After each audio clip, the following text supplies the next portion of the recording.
Everybody, welcome to the decks of the weekend. This was the first weekend that the cards of the Lord of the Rings set were on Magic Online and they showed up. Not that many cards from the new set were good, but three of them in particular showed up big time. The first one is, of course, the One Ring. Very good card. Indestructible. Protects you from the next turn. Your opponent attacks. Your opponent creatures do not deal you any damage, and then it's an amazing card draw engine. This card showed up in numbers. Won the Friday Challenge by Corey Baumeister in Jeskai Breach with Grinding Station. Won the Modern Challenge by Xerk in this amazing deck. Tron played it, made the final in one of the challenges. A Japanese tournament was won by Elementals with 4 copies of it. It was kind of everywhere. Amulet Titan also played it. It was kind of everywhere. This morning on stream, even my bird opponent played it, probably as a meme. It was not good, but just to tell you how much this card impacted Modern. It was an amazing. It's an amazing deal, and I'm expecting a lot to be seen. It's not just hype. This card is great. The way this card plays out usually just come into play. It gains you whatever 4 or 5 life because your opponent can attack you. Draws a card. And the next turn you tap it. You draw cards. 2 cards. You take only 1 damage so far. So you drew 3 cards for 1 damage, but you also gained a lot of life. You have 3 extra cards. You're gonna be able to handle the board, and then you're just gonna next turn draw 3 cards.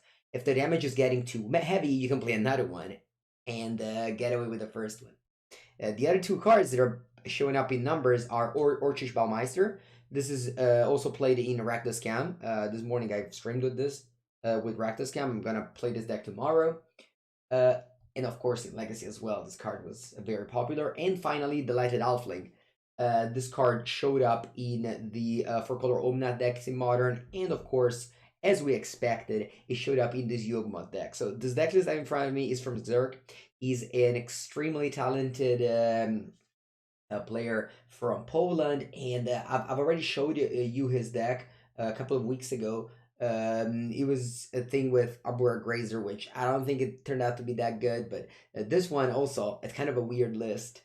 It kind of just added 3 to One Ring, adding Eldritch Evolution to this deck, as well as the Bowmasters, which are good enough to make bodies, so you can sacrifice them to Grist or use them for Court of Calling. Of course, in Modern, there's not that many card draw, so this card, as in Legacy, so this card is less good, but at the same time, you're killing the Dwarf token against Creativity, or the I mean, not this deck has problems against Ragavan and Channeler, but the Ragavan and Channeler from Murktide. The Alfling survives Ren 6, and that's a big deal. So overall, these 3 cards showed up in numbers, and this deck is my deck of the weekend because it takes them all in the same list. Not necessarily better than the Yugmoth deck that already do well in the Modern, but definitely a good showcase. In the next days, I'm definitely gonna play a combination of these 3 cards. Might even be that, I always play these 3 cards. Actually, another big winner from the weekend is Living End. Living End with a new Forest Cycling land. I've streamed it with the deck this morning. It's very good. It's gonna be my very likely to be the front runner for the best deck in Modern for the power ranking of the month of June, which I'm gonna be doing this month for China Farble. But yeah, despite not that many cards from the Lord of the Rings set are getting into Modern, only 3 of them. I think all the 3 of them are being very are being very important. As I get into Legacy, where, as I said, a bunch of new decks are arising. The other day, I trophied with 5 colors into the Alfling. I like to add the Bowmaster to Sultai Scam, but the deck of the weekend for me, it's this black green. It's labeled black green control just because of laziness. It's black green. I mean, basically, this deck starts as an elf deck with Fiend Artisan, and then just slowly takes away all the elves. You had Elvish Reclaimer at the beginning, and then you had Fiend Artisan over Glimpse, and now slowly takes away all the elves, and is just remaining a green mid-range deck with Natural Order for Behemoth or Atraxa, as well as Zenith. Orchid Bowmaster is here as a good card. You can't take it with Zenith. You can, of course, take it with Once Upon a Time. This is important in Legacy because Brand 6 is banned, also Ragavan, but X1s are very popular. Blue Red Delver for stop, but also like a lot of decks draw. So like even if you control deck plays a Ponder and you play this in response, you're just gonna attack them for 4 next turn. Sorry, attacking for 3 and ping them twice out of nowhere. And sometimes this is very good against Planeswalker. This is very good against just to add damage to your deck. A lot of power for one single card with Flash. So even if you're not actually killing creatures or Planeswalkers, it's still very good. Even against combo, I don't know. I guess the video of me playing Sultai Scam with this is coming up soon on YouTube. So a few hours after this decks of the weekend, you're gonna have a video that I recorded last week of me playing Orcish Bowmeisters in Scam, and the video went very well.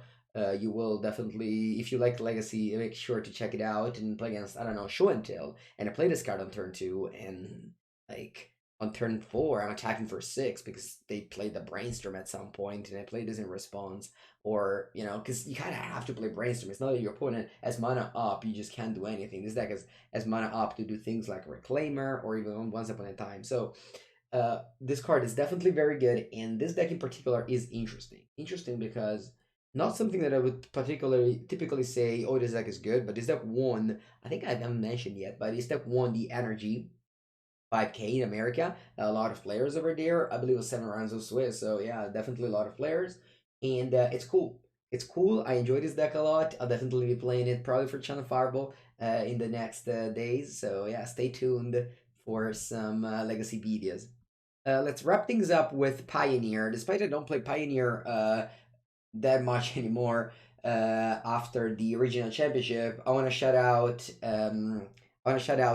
Ben Kemp, who won the Australian and New Zealand regional championship. He's a teammate of my good friend Zen Takahashi, who also played this deck, and I believe he lost a win in for the top 8. Unclear, but anyway, they were playing mono white. I believe this list is very well tuned. Again, they worked on it quite hard. So I'm glad to see their results paying off. Just one single Knight Errant of Eos, Diversification, and Coppercut Vanguard. This is the aftermath human that pumps every other human and gives them ward 1. This is very good. This one here in particular. But yeah, mono white humans, very solid deck choice. You know, the more I look at this deck, the more I'm like, yeah, maybe, you know, I'm so lost in Pioneer that probably this is the deck that I want to play in my next Pioneer RCQ that I have coming up in the next weeks. But yeah, so that's it. Congrats to Ben for winning that event and qualifying to Worlds as well as PT Barcelona.